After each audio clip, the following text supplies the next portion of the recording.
Nous allons inaugurer la première conférence de la série sur les dominicains illustres. On va découvrir pendant le pèlerinage de belles figures qui nous ont ouvert le chemin, comme je l'ai dit.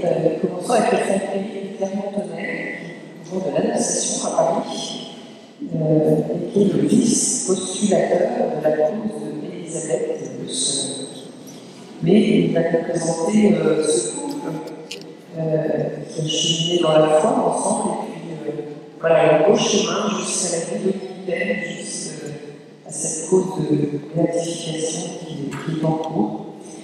On va prendre le temps de les découvrir, et puis vous pouvez poser des questions en frère de Clermont-Tonnerre à la fin de cette conférence. Merci beaucoup.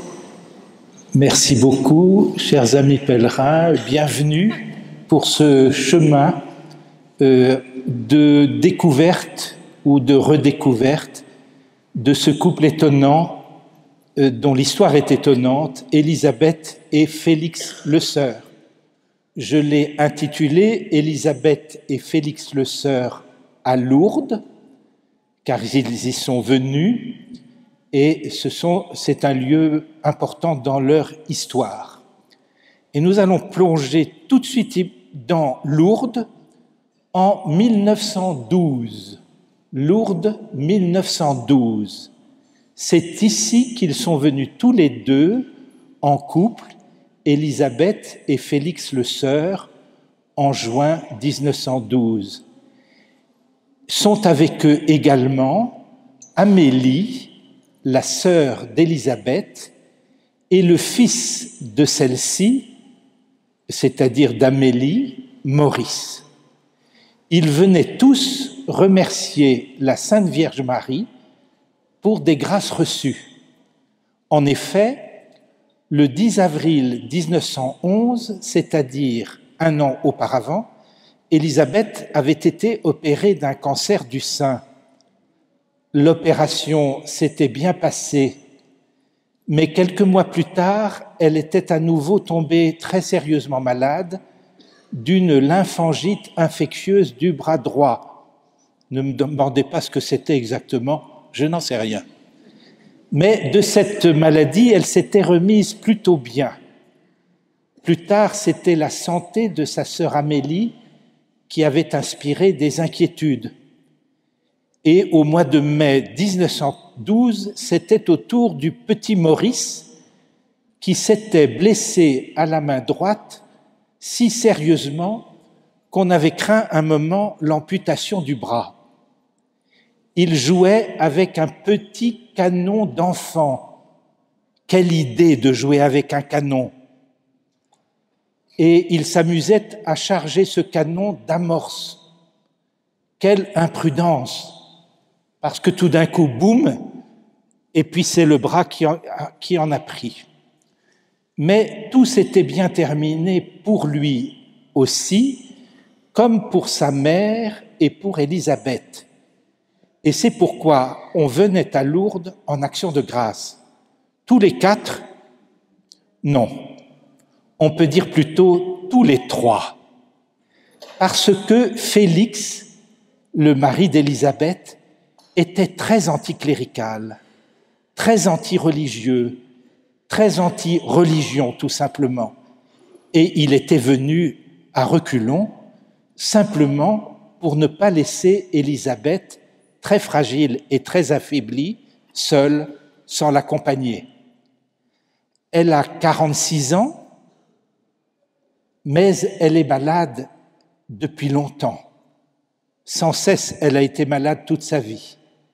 Et on est en 1912, elle mourra 2 ans plus tard, en 1914, le cancer ayant repris avec vigueur en 1913.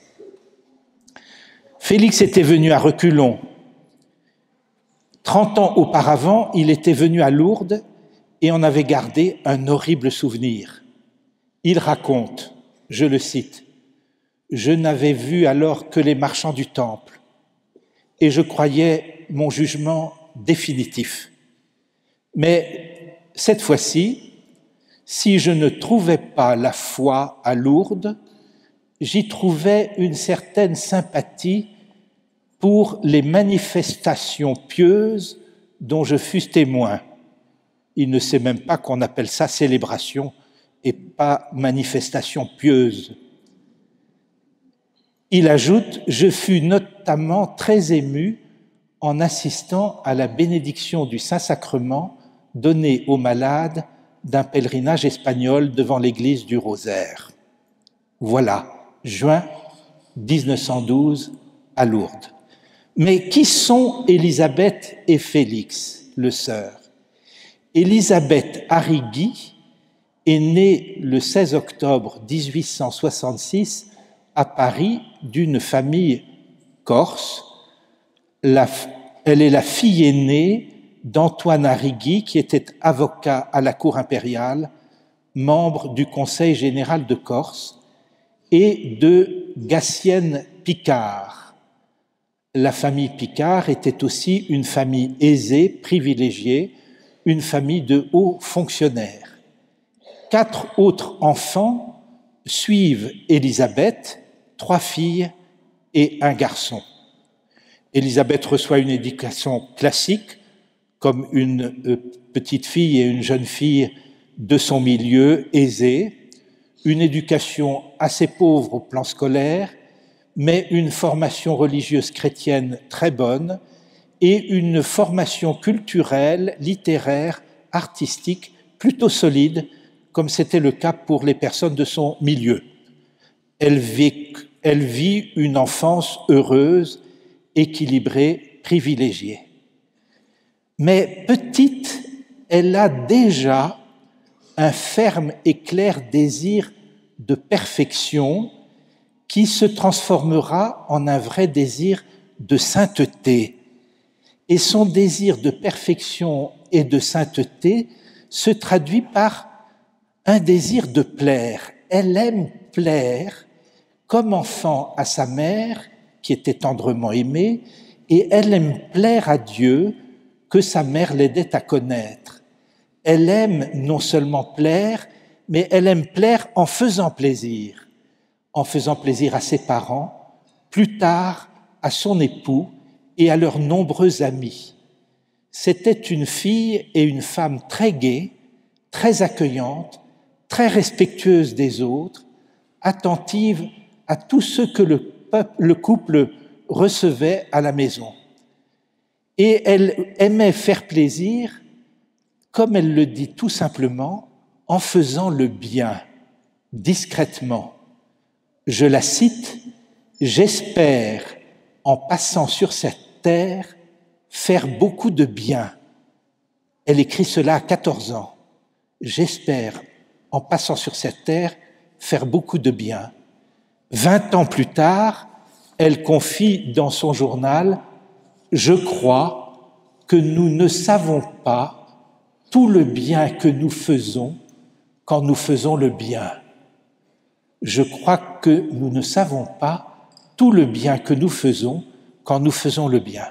Quand nous faisons le bien, nous ne savons pas que ce bien se multiplie. » Dans son désir de sainteté, d'aimer et de faire plaisir, Élisabeth place au centre la joie.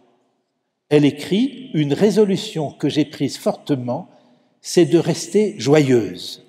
Joyeuse envers la vie, joyeuse envers les autres, joyeuse envers moi, tant que je pourrai. » Ce choix de la joie s'inscrit dans sa volonté d'être dans son milieu une femme chrétienne et apôtre. Elle écrit même « Chrétienne, je veux l'être jusqu'au moelle de mon être et transformée par la grâce. » D'ailleurs, le mot chrétien, chrétienne et le mot apôtre sont des termes qui reviennent constamment dans ses écrits. Elle veut être une femme chrétienne et apôtre dans son milieu. En 1887, elle fait la connaissance de Félix Le Sœur, qui est médecin de formation, et qui est séduit par son charme, par son intelligence et par sa gaieté. Et surtout, ils ont beaucoup de goûts semblables au plan culturel et artistique. Mais sur le plan religieux, ils sont tout à fait dissemblables. Félix, qui appartenait pourtant à une famille catholique de Reims, une famille pratiquante, était devenu agnostique, pour ne pas dire athée. Lors de son mariage, le 31 juillet 1889, en l'église Saint-Germain-des-Prés à Paris, Félix promet à son épouse de respecter ses convictions chrétiennes. Les époux nagent dans le bonheur au cours de leur voyage de noces. Ils sont très harmonieux, s'entendent très bien et s'aimeront jusqu'au bout. Mais ce bonheur dans lequel ils nagent au cours du voyage de noces ne durera pas longtemps.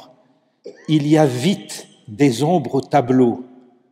Élisabeth est malade. Un phlegmon à l'abdomen et à l'intestin, la menace de mort, il y a une risque de péritonite, elle souffre de 2 fistules, elle mourra d'un cancer, nous l'avons dit. Élisabeth sera toute sa vie une femme souffrant, malade. Cela entravera sa vie conjugale et empêchera malheureusement tout projet de maternité. Et puis plusieurs deuils ont marqué douloureusement les 2 familles, Arrigui et Le Sœur, notamment autour des fiançailles et du mariage d'Élisabeth et de Félix. La mort de Marie Arrigui, la petite sœur, à l'âge de 12 ans, de Claire Le Sœur, la sœur de Félix, à 22 ans, de Monsieur Arrigui, le père de Félix, au même moment, l'année suivante, et du petit Roger Arrigui, à l'âge de 7 ans, leur neveu. Plus tard, le décès de Juliette Arrigui en 1905, après une longue maladie et tant d'espoir de guérison, affectera encore toute la famille. La mort est aux portes de ces familles. Enfin, et peut-être surtout, Félix supporte mal de voir sa femme attachée aux pratiques religieuses de leur enfance. Il y voit comme une faiblesse, une infériorité chez celle dont pourtant il apprécie et admire l'intelligence, la finesse, la sensibilité. Et Félix ne respecte pas sa promesse. Il persécute son épouse en méprisant et raillant ses sentiments religieux, et petit à petit, Élisabeth s'éloigne de la pratique. Félix a une vie professionnelle très active. Ayant renoncé à la carrière de médecin des colonies, mais ayant fait partie de sociétés géographiques et coloniales, il s'est orienté vers la grande presse et il travaillait depuis 1892 au journal Le Siècle, qui était à l'époque très anticlérical. Il était responsable de la rubrique des questions coloniales. Il est même nommé en 1894 membre du Conseil supérieur des colonies. Ensemble, Félix et Élisabeth ont une vie mondaine et culturelle très fournie. Ce sont des amis très estimés par leur entourage. Ils ont un foyer très chaleureux. Ils reçoivent beaucoup. Ils voyagent beaucoup. Élisabeth, quant à elle, se cultive. Elle aime l'étude. Elle apprend le latin. Elle en prendra le russe ensuite. Elle fera de la philosophie et de l'italien. Elle ne cesse d'étudier. En 1896, il voyage en Afrique du Nord, un voyage enchanteur. L'année suivante, ils sont au festival de Bayreuth. Ils éprouvent une passion commune pour Wagner. Et c'est la période où Élisabeth grâce à l'action terrible de Félix, est la plus éloignée de la foi. En 1898, Élisabeth dit un jour à son mari « Félix, je n'ai plus rien à lire, tu n'aurais pas quelque chose ?» Et Félix lui répond « Prends dans ma bibliothèque les origines du christianisme de Renan. C'est très bien écrit et cela t'intéressera. » La vie de Jésus, qui constitue le premier tome de l'histoire des origines du christianisme de Renan, est un livre qui détruit la foi en Jésus-Christ et en l'Église. Dans son livre de souvenirs sur le père Lagrange, fondateur de l'école biblique de Jérusalem, le philosophe Jean Guiton cite cette remarque savoureuse du père Lagrange à propos de la vie de Jésus de Renan. Je cite le père Lagrange et Jean Guiton, par l'intermédiaire de Jean Guiton, « La vie de Jésus de Renan, c'est un examen où Jésus a 9 sur 10 en humanité et 0 en divinité. » Vous voyez, c'est un livre qui nie la divinité de Jésus. La vie de Jésus de Renan, c'est un examen où Jésus a 9 sur 10 en humanité et 0 en divinité.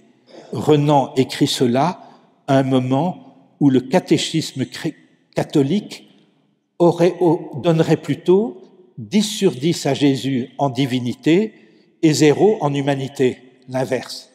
On était un peu dans l'inverse. Mais le livre de Renan intéresse beaucoup. De fait, Élisabeth, qui est intelligente, mais pour le comprendre mieux, elle se met à lire l'Évangile et à vérifier ce que dit Renan. C'est à la même période qu'elle commence son journal spirituel qui sera publié après sa mort par son mari sous le titre « Journal et pensées de chaque jour ». Et cette lecture de l'Évangile l'a fait revenir à la foi et à la pratique. En 1900, les deux époux voyagent en Espagne et au retour de ce voyage, elle note dans son journal ceci. « Pendant ce voyage, j'ai beaucoup pensé et beaucoup prié et j'ai vu clair en moi et dans ma vie. Cette vie, je l'ai consacrée à Dieu, je me suis donné à lui dans un élan de tout mon être, j'ai ardemment prié pour ceux que j'aime et pour celui que j'aime par-dessus tout, son époux. » Élisabeth donc lit beaucoup, travaille beaucoup, l'Évangile quotidiennement, l'imitation de Jésus-Christ, la somme de saint Thomas d'Aquin, elle connaît les écrits de sainte Catherine de Sienne, de sainte Thérèse d'Avila, de saint François de Sales, elle apprécie beaucoup sainte Thérèse de Lisieux, dont on a publié 2 ans auparavant l'histoire d'une âme, elle a eu beaucoup de dévotion pour elle, et elle lit beaucoup les auteurs chrétiens de l'époque. Mais c'est le livre de l'Évangile qui forme son être intime et qui solidifie sa conversion. Plus je médite l'Évangile, dit-elle, plus j'en comprends toute la beauté. Je voudrais en pénétrer mon âme et ma vie tellement que toutes deux, mon âme et ma vie, en soient une vivante prédication. Ma vie et mon âme, une vivante prédication de l'Évangile. On est donc là au moment de la conversion, de la reconversion d'Élisabeth après cette période d'éloignement de la foi. C'est donc maintenant une vie toute nouvelle pour Élisabeth qui va se faire jour. En 1902, Élisabeth note dans son journal j'ai senti vivement ces temps-ci que je suis à un tournant de ma vie, que j'en dois faire une œuvre meilleure, plus haute. Alors, en 1903, Élisabeth se trouve au couvent de l'Annonciation à Paris, en Montcouvent, à Paris. Le 25 mars 1903, le jour de l'Annonciation, le jour de la fête du couvent. C'est un mercredi, elle se trouve dans la crypte de l'église conventuelle. Pourquoi dans la crypte? Parce que l'église conventuelle était fermée sur ordre du gouvernement. C'est la séparation de l'église et de l'État et l'expulsion des religieux qui commence en 1903. Les religieux seront expulsés, les dominicains aussi, de leur couvent, un mois plus tard, et les dominicains ne reviendront dans leur couvent qu'ils devront racheter qu'en 1920. On a oublié ces périodes terribles, 6 ans après la mort d'Élisabeth. Donc Élisabeth n'aura pas connu le couvent des dominicains de l'Annonciation avec des frères dedans. Mais le 25 mars, elle est à la crypte de l'église conventuelle parce qu'elle est la marraine d'un adulte qui reçoit le baptême. Et elle est, dans cette crypte du couvent de l'Annonciation, bénéficiaire d'une grâce spéciale dont elle parle avec discrétion dans son journal. Je cite, au 25 mars 1903, « Matinée très belle, douce, bénie.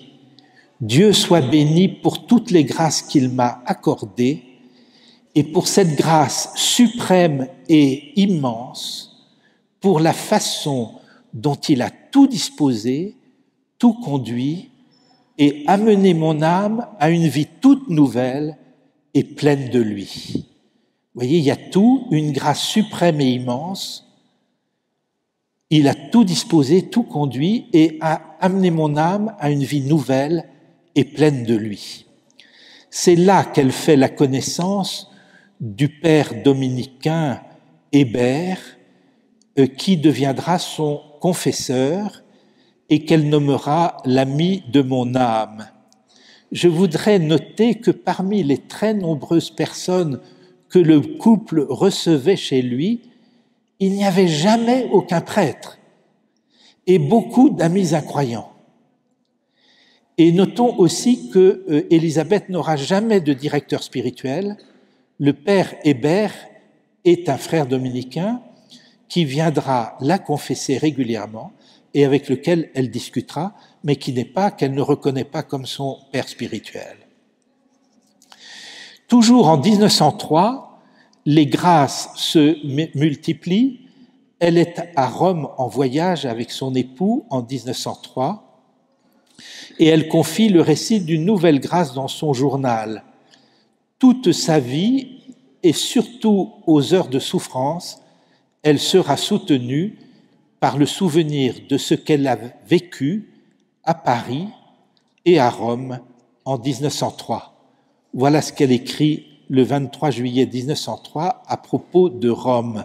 « J'ai senti vivre en moi, présent et m'apportant un amour ineffable, le Christ béni. Cette âme incomparable du Christ a parlé à la mienne et toute la tendresse infinie du Sauveur a passé un instant en moi. Je me suis senti renouvelé par lui jusqu'aux profondeurs, prêtre à la vie nouvelle, au devoir et à l'œuvre voulue par la Providence. Je me suis donné sans réserve et je lui ai donné l'avenir. L'avenir. Je me suis donné sans réserve et je lui ai donné l'avenir. Élisabeth s'est tout entière, une nouvelle fois, consacrée à Dieu. Et désormais, elle vivra écartelée entre les désirs d'une communion plus profonde avec son mari et la réalité, c'est-à-dire une très grande solitude d'âme, parce qu'elle ne peut rien partager avec son mari et que lui-même est plutôt agressif à son égard à propos de sa foi. solitude immense, une de ses grandes souffrances, sans parler de la souffrance physique. Élisabeth s'intéresse à de nombreuses choses, et en particulier aux questions politiques et sociales. Elle s'intéressera à la doctrine sociale de l'Église qui est naissante sous Léon XIII, le pape qu'elle aura rencontré à Rome. Elle soutiendra un dispensaire dans le quartier de Plaisance, dans le 14e arrondissement de Paris.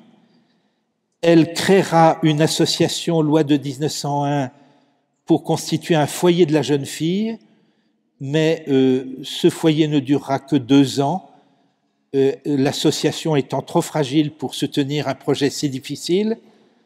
Alors elle donnera de son temps à l'union familiale qui s'adressait à plus de 300 familles et également ensuite à l'Union populaire catholique qui soutenait à Paris 2000 familles. Félix était assez opposé aux activités de son épouse, non seulement la foi, mais aussi les œuvres. Il était opposé aux œuvres. Il avouera par la suite que la pauvreté lui inspirait une sorte de répulsion.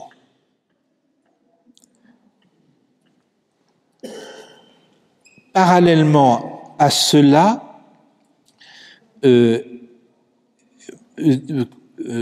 Élisabeth développe ce qu'elle appellera elle-même une véritable science des âmes.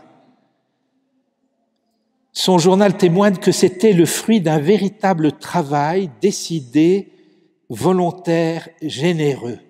Elle souhaitait être témoin et s'approcher. Elle parle beaucoup dans ses écrits des âmes, ça veut dire des autres personnes. Aller de plus en plus aux âmes et les aborder avec respect et délicatesse, les toucher avec amour, chercher toujours à comprendre toutes et tous, ne pas discuter, agir, surtout par le contact, par l'exemple, dissiper les préjugés, montrer Dieu et le faire sentir, mais sans forcément parler de lui, fortifier son intelligence, agrandir de plus en plus son âme, et c'est aimer sans se lasser, malgré les déceptions et l'indifférence. Plus que tout, attirer à soi les petits et les humbles pour les conduire à celui qui les aime tant.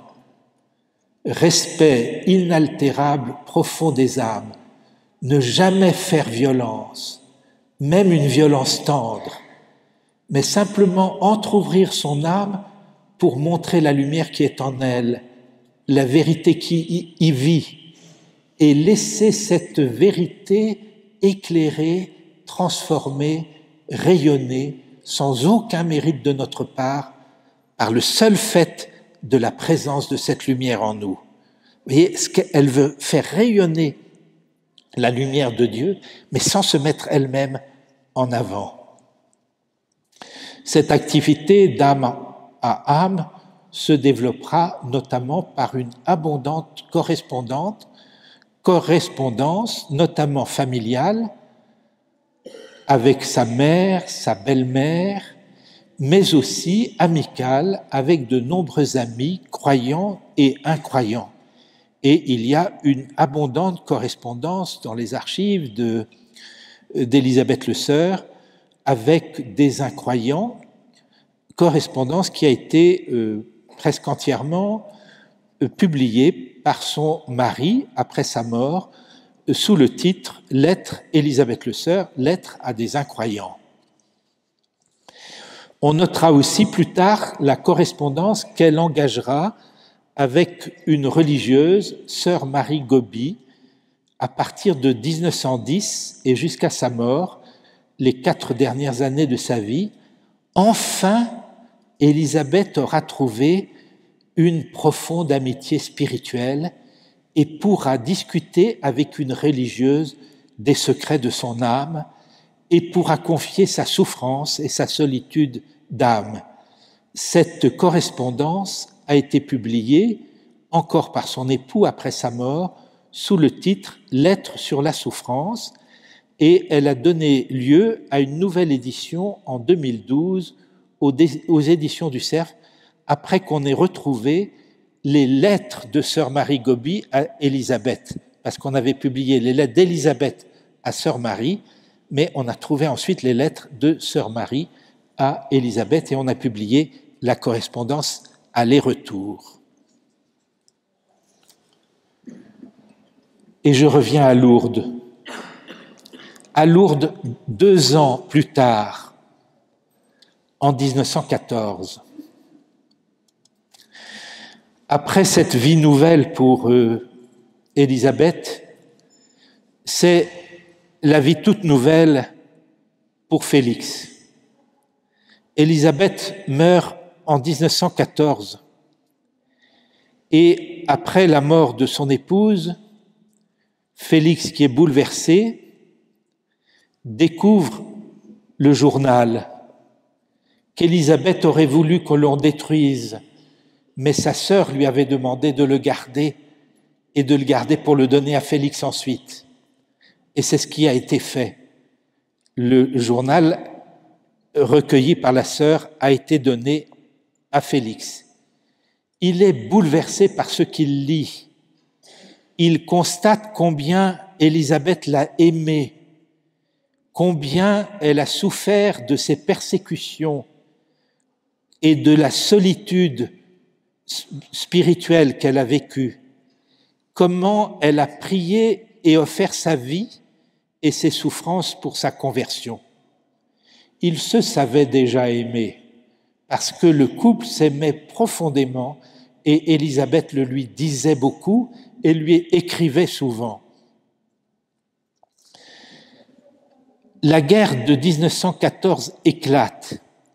Félix est envoyé par son employeur à Bordeaux et inspiré intérieurement par Élisabeth, il décide d'aller à Lourdes en mémoire de sa femme et il dira « Dieu m'y attendait ». Tous les lieux sont encore pleins des images d'Élisabeth 2 ans auparavant. Et il se souvient que ce qui l'avait encore plus frappé que les célébrations, les manifestations pieuses et la procession du Saint-Sacrement, c'était l'attitude d'Élisabeth à Lourdes. Il raconte, il revient un peu auparavant, « Mon attitude vis-à-vis d'Élisabeth s'était modifiée à partir de 1908.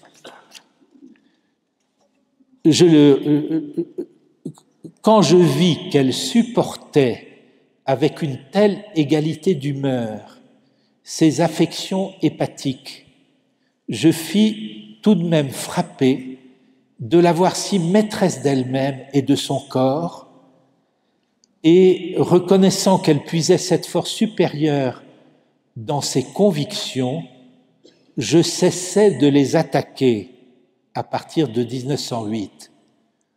En 1911, lors de son opération, mon étonnement devint du respect pour ses convictions.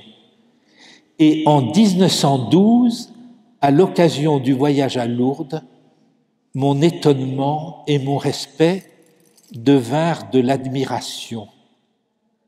Ce dont j'emportais l'inoubliable impression, ce fut d'Élisabeth en prière à la grotte. Je me dissimulais pour ne pas être aperçu par elle et pour ne pas la troubler dans sa ferveur, mais je la contemplais. Pendant 1 an, Félix chemine tout seul, puis grâce à un ami, il se rapproche des dominicains, dont il entre dans une fraternité laïque dominicaine. Il publie le journal de son épouse en 1917. Ce sera un succès inattendu. Il atteindra rapidement des dizaines de milliers d'exemplaires vendus et bientôt 100 000 exemplaires. Et il sera traduit dans une douzaine de langues, y compris le chinois. Son rayonnement atteindra tous les continents.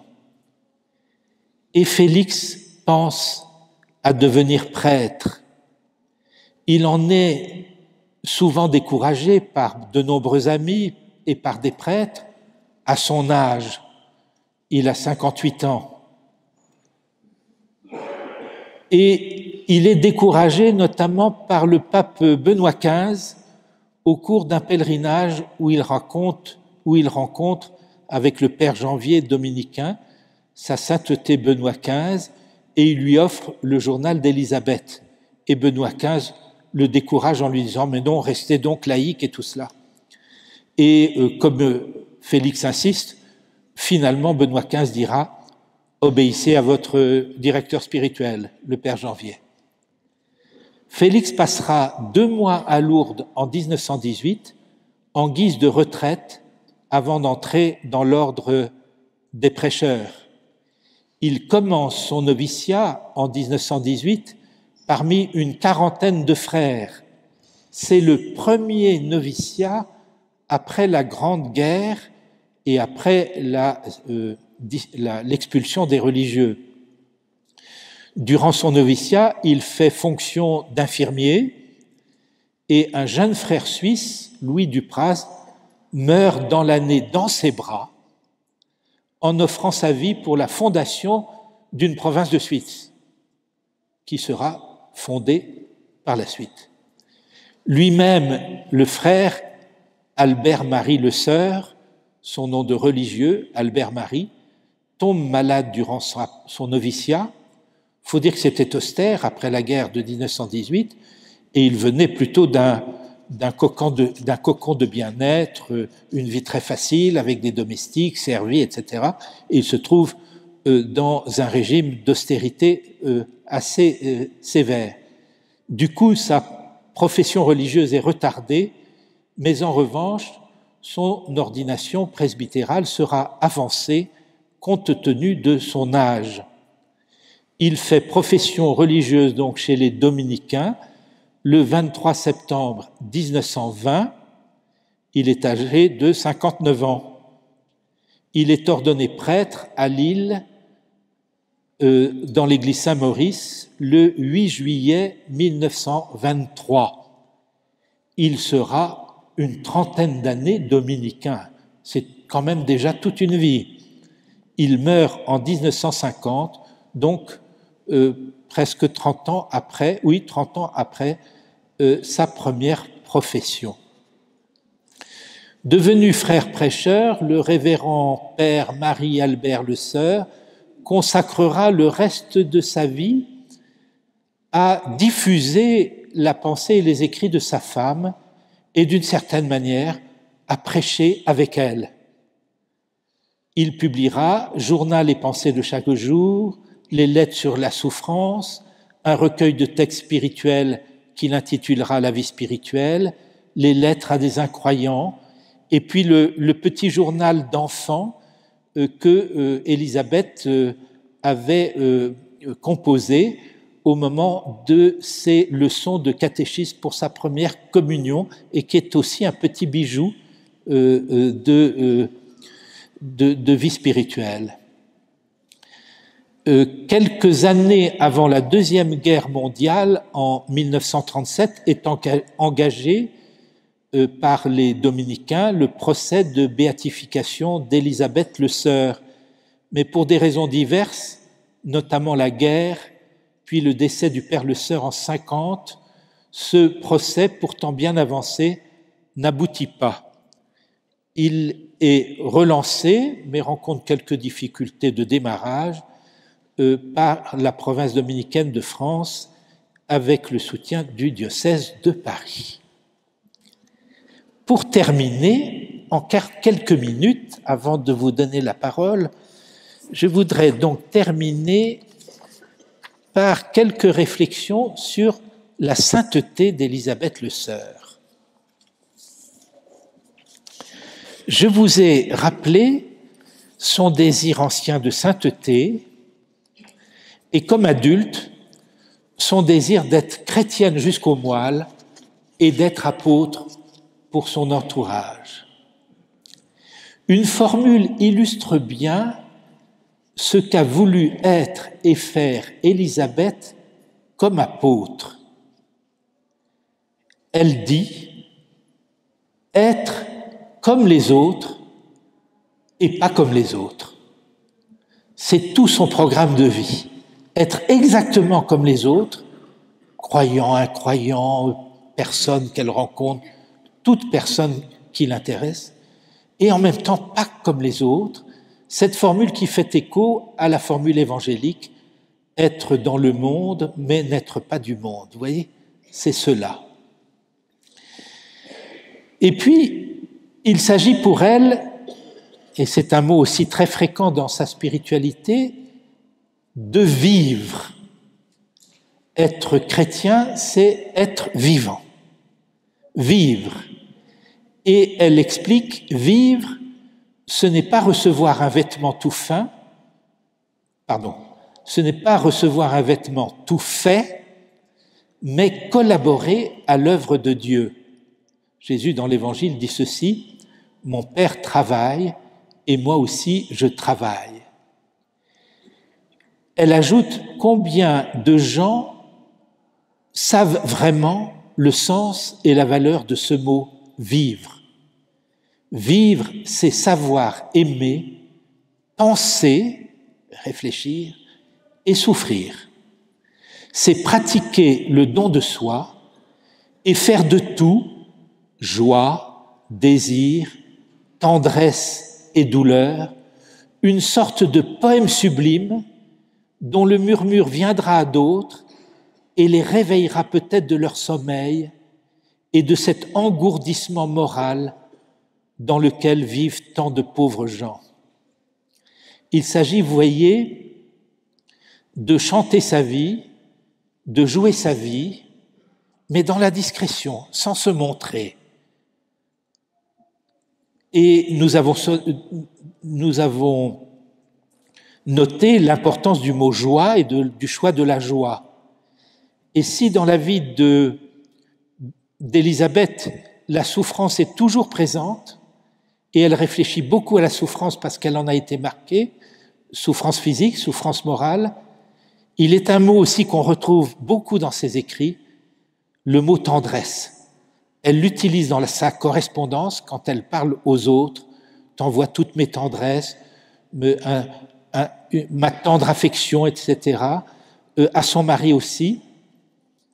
Et elle écrit dans son journal, « Mon Dieu, soyez bénis des tendresses que vous avez mises sur ma route. »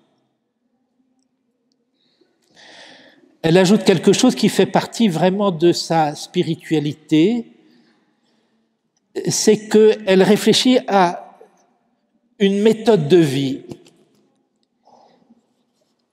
Et elle dit ceci, « Il y a une méthode de vie et de pensée que j'appelle négative et une autre que j'appelle positive et active. La première consiste à voir tout ce qu'il y a de défectueux dans les hommes et les institutions, à porter sans cesse ses regards en arrière et à chercher de préférence ce qui sépare et ce qui désunit. Oh, comme j'aimerais qu'on entende aujourd'hui cela. » C'est moi qui rajoute, hein. La seconde méthode consiste à regarder joyeusement la vie en face, la vie et les devoirs qu'elle impose, à chercher dans chaque être ce qu'il y a de bon pour le développer et pour le cultiver, et à ne jamais désespérer de l'avenir qui est aussi fruit de notre volonté. Vivre selon cette méthode de vie, de regarder les choses positivement. Vivre en ne regardant pas en arrière, en chercher ce qui unit et non pas ce qui sépare. Ne pas trop, elle a enfin cette remarque, ne pas trop se regarder vivre, mais s'efforcer de vivre simplement, fortement, joyeusement, sous le regard de Dieu et pour lui. Mais comment vivre?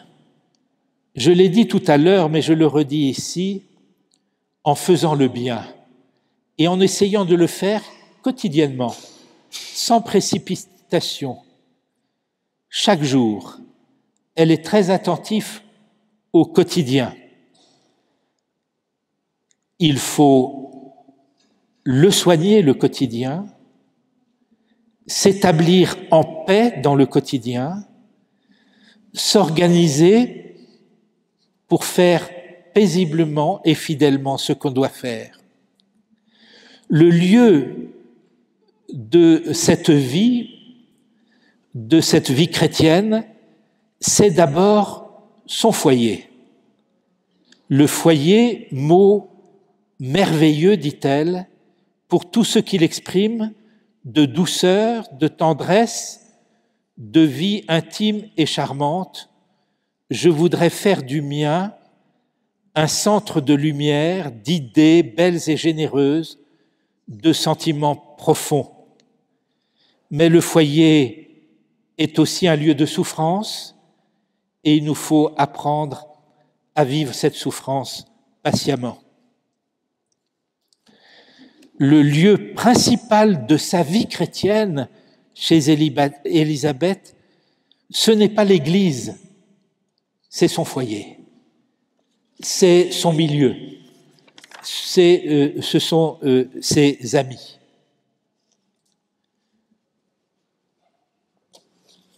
Les moyens de l'apôtre sont pour elle l'exemple, le silence, ne pas parler de soi et parler peu de Dieu.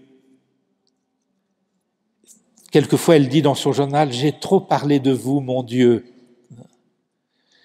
Et surtout, se taire sur ses épreuves. Le silence est un devoir chrétien. L'exemple, le silence, la prière et la souffrance. Je termine. Je termine par une longue prière d'Élisabeth à la fin de sa vie, le 16 juillet 1913, un an avant sa mort. Seigneur, soyez bénis de toutes mes souffrances actuelles, puisque j'ose espérer qu'elles sont la douce réponse de votre cœur. Je vous les offre toutes, celles du corps, celles du cœur, celles de l'âme, toutes mes privations, mon intime dépouillement, ma grande solitude spirituelle. Servez-vous de ces offrandes pour les âmes et pour l'Église. Acceptez-les pour l'expiation de mes péchés et pour cette œuvre de réparation que vous confiez à vos âmes les plus chères. Et ce passage si émouvant, ce n'est pas de l'orgueil, n'est-ce pas, mon Dieu, de me dire votre ami, de me dire votre appelé, de me dire votre âme choisie, puisque dans ma vie je vois partout la trace de votre amour, partout l'amour divin, partout la vocation surnaturelle.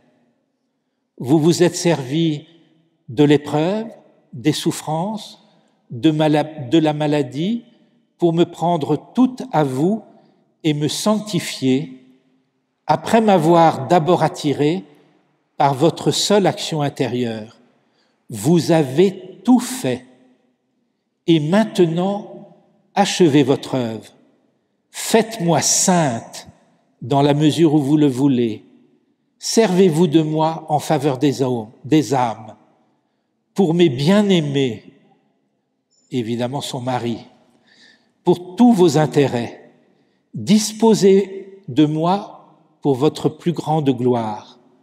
Que tout se fasse dans le silence, dans un intime cœur à cœur, dans le seul à seul de mon âme avec vous. Du plus profond de mon être, de l'abîme de ma misère, je vous dis, Seigneur, que voulez-vous que je fasse? Parlez, votre servante écoute. Voici la servante du Seigneur, je viens au Père pour faire ta volonté. Amen. Merci beaucoup.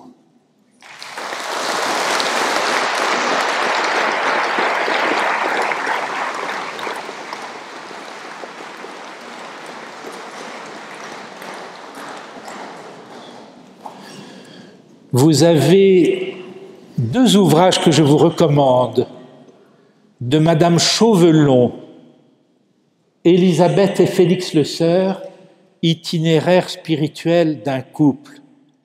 C'est ce que je vous ai raconté en quelques mots, qui est raconté de manière beaucoup plus développée et de manière très vivante. Et puis vient de paraître en poche le journal et pensées de chaque jour. Ces deux ouvrages sont à la librairie des Sanctuaires, vous pouvez les trouver. Ils sont très bons. Merci pour cette découverte de deux figures finalement assez nourrissantes et inspirantes pour notre pèlerinage, qui nous permettra de continuer dans cette belle lancée. On a 5 petites minutes pour des questions, si vous souhaitez poser des questions en frère Eric. Qui se lance. Ici. J'apporte le micro de la main. Le procès en béatification d'Élisabeth est lancé. Ne peut-on pas y associer son mari? C'est une question qu'on s'est posée, mais il n'est pas sûr que le mari soit aussi saint que son épouse, et il faudrait recommencer tout à zéro. Donc, pour l'instant, l'idée est d'aller au bout d'un procès qui est déjà bien avancé. Voilà. Mais c'est une vraie question que je me suis posée moi-même aussi. Monsieur. Cet ouvrage parle d'Élisabeth et de son mari. Dans nos églises, on n'a jamais entendu parler. Il est bon de découvrir aujourd'hui ce que vous venez de nous dire. C'est pour cela que j'ai proposé de faire cette conférence ici à Lourdes, et vous pourrez vous-même vous faire les échos d'une magnifique histoire de couple. Il y a beaucoup de gens qui ont été consolés parce qu'ils vivent avec des conjoints non croyants et que c'est difficile. Et l'histoire d'Élisabeth et de Félix les accompagne et les console dans leur solitude.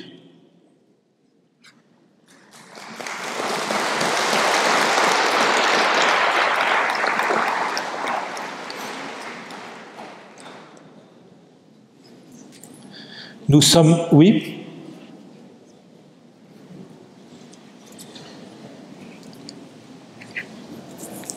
Est-ce qu'il y a une prière spéciale pour avancer le procès de béatification? Oui, je pourrais vous la donner.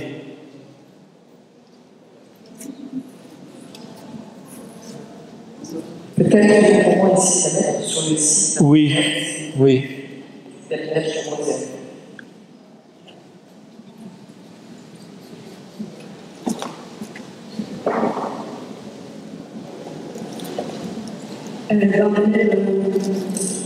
Dans le vague de la prière, vous qui recevez sans doute des témoignages de gens qui prient Élisabeth, est-ce que vous avez des...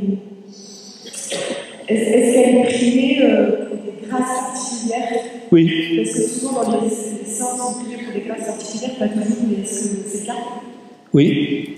Elle est priée pour des grâces particulières et il y a une association de gens qui l'a pris tout en commun dans une espèce de chaîne de prière tous les vendredis.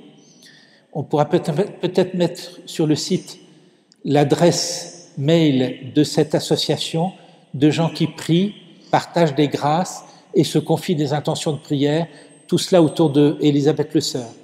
Et cette association a créé aussi un chapelet avec Élisabeth Le Sœur, c'est-à-dire en méditant les mystères avec des textes d'Élisabeth Le Sœur.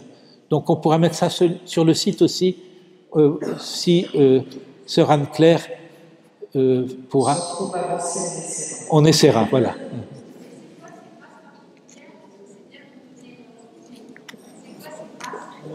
Je n'entends pas. Et les grâces particulières pour lesquelles la prière. La grâce de la foi, la grâce d'être apôtre dans son milieu, mais il y a aussi des grâces de guérison qui sont demandées à Élisabeth Le Sœur, parce qu'elle a traversé aussi beaucoup d'épreuves de maladie.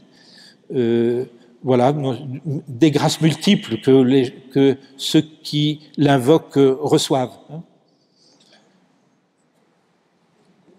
Deuxième dernière question, justement, pour les grâces, on va passer en béatification du couple. Est-ce qu'il y a déjà un miracle qui a été reconnu et qui a attribué Non, pas encore. Mais il y a beaucoup de guérisons qui n'ont pas été reconnues comme miracles officiels, mais il y a beaucoup de guérisons grâce à Élisabeth. Oui? Est-ce que l'exemple de ce couple tout à fait extraordinaire sur toutes ses faces, est-ce que l'exemple de ce couple ne peut pas être donné aux jeunes qui se préparent au mariage, comme quoi, même s'il n'y a pas d'unité totale du plan spirituel en compte, qui à mon sens est plus important, on peut tout de même rester dans la fidélité à son mariage. Bien sûr que cet exemple peut être donné, comment dire, pour la fidélité dans un mariage dans lequel il y a une telle disparité, hein, déjà pas mal de jeunes couples ont été marqués par l'histoire d'Élisabeth et de Félix Le Sœur et en ont été fortement aidés. Hein, voilà. Maintenant, ce qui est important, c'est de la faire connaître davantage. Hein. Voilà, des ouvrages comme ça ont déjà eu pas mal de succès. Hein. Voilà. Alors, je vous recommande de vous plonger pas seulement dans la biographie, mais c'est plus difficile le journal parce que c'est un langage du début du siècle, mais en lisant un paragraphe ou deux par jour, sans vouloir tout lire d'un coup, vous en retirerez énormément de bien, hein, parce qu'elle est très douce et très délicate. Voilà, les deux voix à faire. Oui, n'hésitez pas. Hein,